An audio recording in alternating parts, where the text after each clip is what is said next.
আমি সূরা ফাতিহাটা বাংলা এত দ্রুত বলতে পারবো, আপনি এত দ্রুত আরবিতে বলতে পারবেন না। আমি একটু বলি তাহলে আসবে না। সমস্ত প্রসঙ্গে বিশ্ব জগতে প্রতিপালক আল্লাহরই যিনি পরম করুণা পরম বিচারহীন মালিক, আমি তোমার প্রসঙ্গে তোমার সাহায্য প্রার্থী, তোমাদের চালিত করে সঠিক পথে তাদের পথে যাদেরকে তোমার দান করেছে, যারা তোমার সুপ্রতি দানে কথা বলছে। আমি আল্লাহু আকবার। Does it mean what we are doing? ধুমধাম কি আওয়াজ করছি, এগুলো মানি আছে কোনো? কিন্তু সূরা ফাতিহার অনুবাদটা কি? চোখে জল চলে আসে। আমি যদি বলি বিতাড়িত শয়তানের প্ররোচনা হতে আল্লাহ তাআলার কাছে আশ্রয় প্রার্থনা করছি, পরম করুণাময় পরম দয়াময় আল্লাহর নামে। সমস্ত প্রশংসা বিশ্ব জগতের প্রতিপালক আল্লাহরই, যিনি পরম করুণাময় পরম দয়াময় বিচার দিনের মালিক। আমরা তোমারই উপাসনা করি, তোমারই সাহায্য প্রার্থনা করি।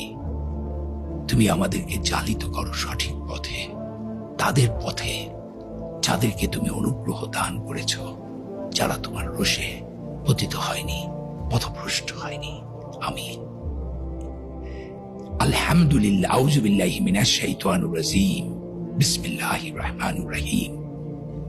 আলহামদুলিল্লাহি রাব্বিল আলামিন আর রহমানির রহিম মালিকি ইয়াউমিদ্দিন ইয়াকা না'বুদু ওয়া ইয়াকা নাস্তাঈন ইহদিনাস সিরাতাল মুস্তাকিম সিরাতাল্লাযীনা আন'আমতা আলাইহিম গায়রিল মাগদুবি আলাইহিম ওয়ালাদ-দাল্লিন। কি সুন্দর। আমি এখন যেটা আরবিতে পড়লাম, আমি প্রত্যেকটা ওয়ার্ড বুঝি, যে কারণে আমি এটা কি।